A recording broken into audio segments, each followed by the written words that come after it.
Bonjour, je me présente Emmanuel de Marcimota, je suis le directeur du Théâtre de la Ville à Paris, directeur du Festival d'automne. Je vais vous dire quelques mots sur, évidemment, ce mot de fierté qui est un mot essentiel, mais qui est un mot qui pose toujours question, parce que trop de fierté individuelle empêche le collectif, et une fierté qui n'est pas assez collective empêche aussi à l'individu de pouvoir s'émanciper, travailler, inventer, créer. Alors dans notre domaine qui est, on va dire, le monde de la création, le monde de l'innovation, le monde d'un rassemblement, comment ensemble travailler depuis, vous savez, la nuit des temps, puisque notre endroit, c'est l'endroit de l'humain.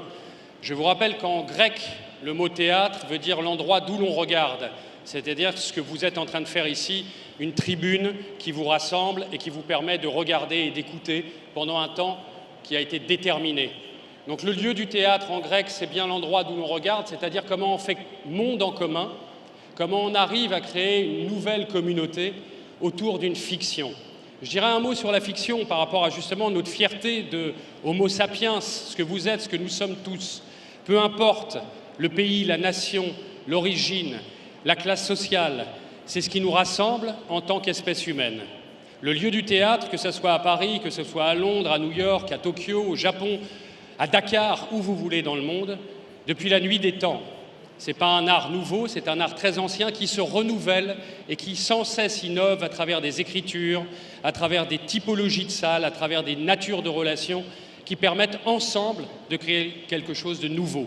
Ce nouveau, ça s'appelle l'imaginaire, ça s'appelle créer des nouvelles représentations du monde pour soi que l'on peut partager avec les autres. C'est ce qui vous rassemble dans le monde de l'entreprise. Qu'est-ce qu'on appelle la culture d'entreprise? Qu'est-ce qu'on appelle une culture scientifique? Une culture de l'éducation? Une culture du savoir-être avec l'autre, mais aussi des cultures du savoir-faire. Et c'est toujours cette question du savoir-faire et du savoir-être qui est en question lorsqu'on interroge le mot culture. Donc le mot de la fiction, c'est-à-dire tout simplement, ça n'est pas un mensonge, la fiction. La fiction, c'est le produit de votre imaginaire, de notre imagination, pour créer des espaces nouveaux. Ça s'appelle l'innovation. C'est à partir de l'imagination individuelle puis collective qu'on peut réaliser et construire quelque chose pour l'avenir. Et c'est bien par le lieu de la culture que ces choses se font. Beaucoup pensent « mais moi, je ne suis pas dans la culture, je suis dans le monde de l'entreprise privée, je n'ai pas de lien avec cette question ». Eh bien, c'est ça le défaut. C'est comment relier, comment donner une égalité des chances, une possibilité pour chacune et chacun de construire ces nouveaux enjeux pour demain.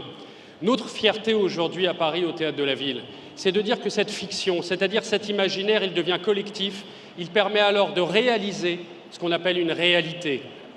Cet endroit, au départ, c'est une fiction. C'est le produit de l'imagination de plusieurs qui rend réel ce moment-là. Et ce moment-là, il devient alors endroit de votre mémoire et de votre présent pour ce que vous voudrez faire demain. C'est l'espace du lieu du théâtre.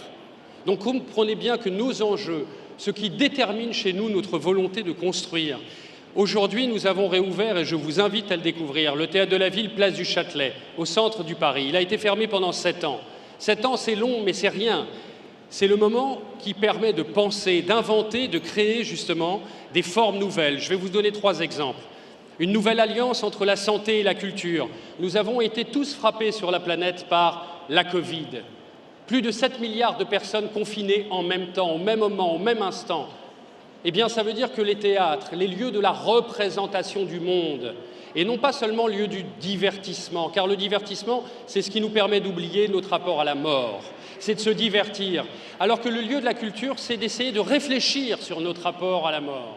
C'est d'essayer d'interroger notre questionnement d'homo sapiens, d'être humain, de vivant, où qu'on soit, d'où qu'on vienne, pour le partager mieux avec les autres et pour construire ce fameux monde commun.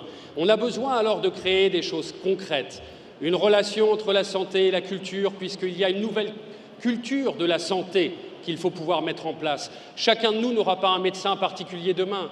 Les épidémies se développeront, on le sait. Le réchauffement climatique, beaucoup travaillent sur ces questions.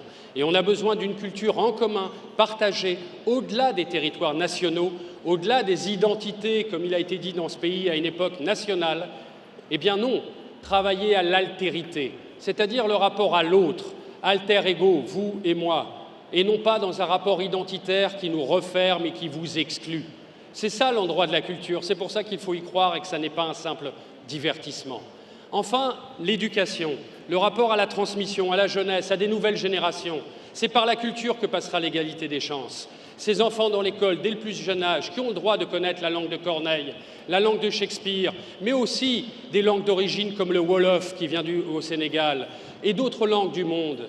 C'est cette question du plurilinguisme qui est essentielle aussi dans la construction culturelle de l'individu. Le lieu de la culture, c'est celui qui défend ses plurilingues, ses origines, ses différences. Mais c'est aussi, aujourd'hui, des questions pour l'avenir. L'environnement, l'éco-responsabilité.